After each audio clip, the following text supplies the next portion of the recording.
राजधानी जयपुर में एक बार फिर से बारिश का दौर शुरू हो गया है। शहर के अलग अलग इलाकों में बारिश हो रही है, कहीं पर तेज तो कहीं पर रिमझिम बारिश बरस रही है। 22 गोदाम, सिविल लाइन, सहकार मार्ग, लाल कोठी, सोडाला, टॉक रोड, जेएलएन मार्ग सहित कई इलाकों में बारिश एक बार फिर से शुरू हो गई है।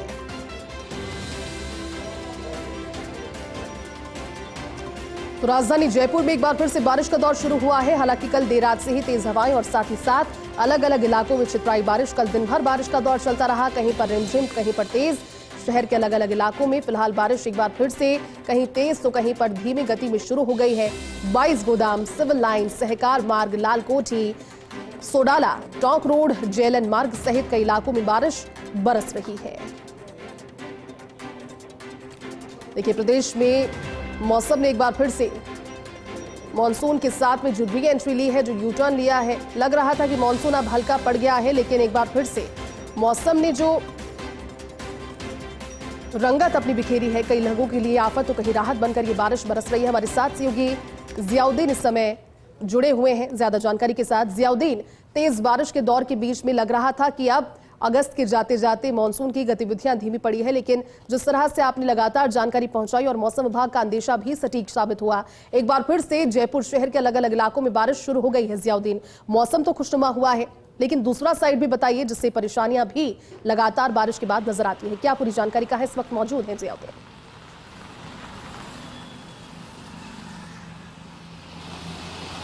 देखिएगा जयती, आपने सही कहा कि अगस्त की शुरुआत हुई थी और अगस्त से लेकर 15 अगस्त 16 अगस्त तक राजस्थान में गर्मी से हाल बेहाल हो गया था। यूँ कहा जाए कि लोग परेशान हो चुके थे और ऐसे में फिर से मानसून एक्टिव हुआ और राजस्थान में बारिश शुरू हुई और नतीजा ये रहा कि गर्मी और उमस से राहत मिली।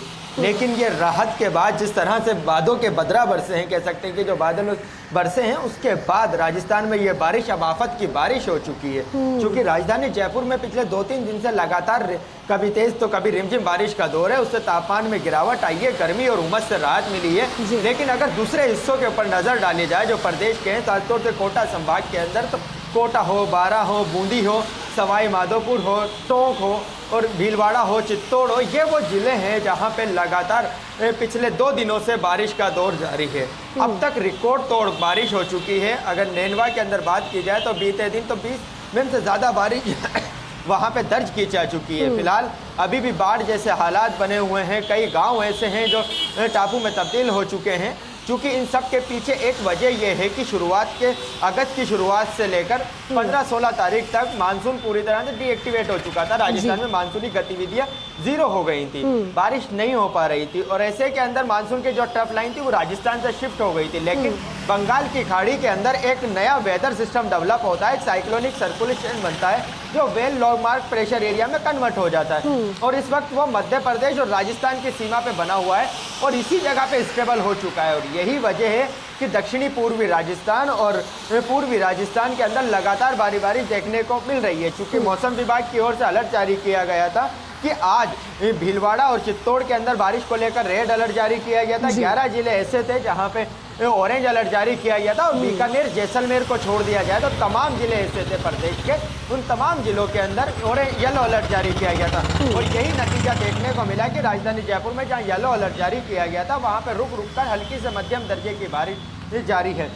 जैसी सबसे अहम बात यह कि लगातार जो बारिश हो रही है उससे किसानों को राहत जरूर मिलेगी, लेकिन जिस जगह पे ज्यादा बारिश हो रही है, रिकॉर्ड तोड़ बारिश हो रही है, वहाँ पे हालात बद से बदतर हो चुके हैं। सवाई माधोपुर की बात कर ली जाए, बूंदी की बात कर ली जाए, कोटा की बात कर ली जाए, तो वहाँ पे लोगों का जनजीवन पूरी तरह से प्रभावित हुआ है। लोगों को अकाल मौत का ग्रास बनना पड़ रहा है। सरकार पूरी तरह से मुस्तैद नजर आ रही है क्योंकि कल भी सीएम अनिल शर्मा की तरफ से तमाम जिला कलेक्टर्स को निर्देश दिए गए थे कि वो हर संभव जो बाढ़ के अंदर, जो आपदा के अंदर जो फंसे हुए लोग हैं उनकी मदद की जाए। और यही नतीजा रहा कि आज प्रदेश के करीब 11 जिलों के अंदर जो कलेक्टर की तरफ से स्कूलों की छुट्टी की गई ताकि किसी तरह की कोई नुकसान, कैजुअलिटी ना हो पाए। लेकिन अब वहीं अब जो मंत्री हैं, आपका मंत्री किरोड़ी लाल मीणा हैं, फिर जवाहर सिंह मैडम हो, लोकसभा स्पीकर ओम बिरला हो, वो भी हवाई क्षेत्र का हवाई सर्वे करेंगे और ये जानेंगे कि किस तरह का सहायता और अधिकारियों को तत्काल निर्देश देंगे कि कहाँ पे ज़रूरत है वहाँ पे ज़रूरत पहुँचाई जाए। लेकिन इन सब के बीच सबसे अहम बात यह है कि राजस्थान के अंदर जो ये मानसून का जो भादों के अंदर जो मानसून जो बरस रहा है, ये 30 अगस्त तक इसी तरह से बरसता रहेगा। एक दिन का एक छोटा सा ब्रेक होगा उसके बाद फिर एक और नया वेदर सिस्टम बंगाल की खाड़ी के अंदर डेवलप होगा और फिर राजस्थान के अंदर बारिश का दौर चलेगा। तो कुल मिला के कह सकते हैं ज़ियाउद्दीन, मेरा अगला सवाल वही था आपसे, क्योंकि आपने जिस तरह से कहा कि 30 तारीख तक एक बार हल्का सा ब्रेक हो सकता है, लेकिन बारिश का दौर यूं ही चलता रहेगा।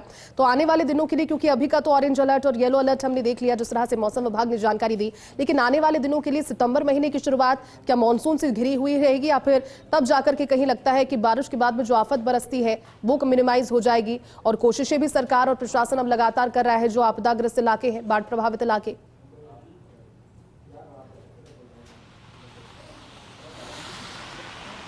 जेती देखिएगा कि चूंकि अभी जो स्पेल जो चल रहा है इसको सेकंड थर्ड स्पेल बोल सकते हैं मानसून का, जो राजस्थान के अंदर एक्टिव हुआ है, चूंकि ये 30 अगस्त तक चलेगा। उसके बाद सबसे अहम बात ये कि बंगाल की खाड़ी के अंदर बैक टू बैक एक नए वेदर सिस्टम डेवलप हो रहे हैं, नई लो प्रेशर एरिया क्रिएट हो रहे हैं जो वेलमार्क लो प्रेशर एरिया में तब्दील हो जाते हैं। और यही वजह है कि जहां जहां से मानसून की ट्रफ लाइन गुजर रही है और मानसून की जो ट्रफ लाइन है वो भी पूरी तरह से एक्टिव हो चुकी है।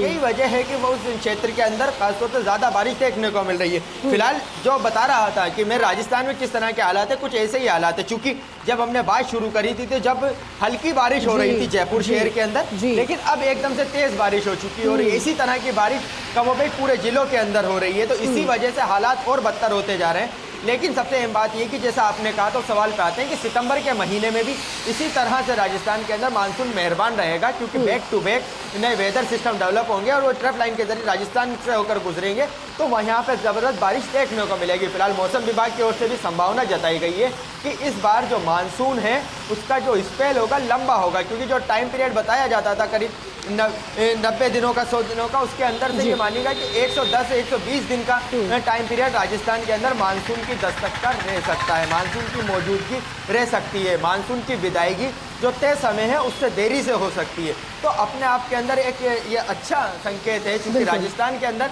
पिछले कई सालों से लगातार एक कह सकते हैं ना कि ट्रेंड बदला है मानसून का, कि जहाँ पे बारिश नहीं होती थी वहाँ पे बाढ़ आ रही है। लेकिन ज़ियाउद्दीन, ये बात इसलिए उन लोगों के लिए राहत भरी है क्योंकि जयपुर शहर के लोगों को कहीं ना कहीं कंप्लेन थी कि सब जगह बारिश बहुत अच्छे से बरस रही है लेकिन जयपुर में बारिश नहीं है। तो लीजिए जयपुर में भी अब बारिश शुरू हो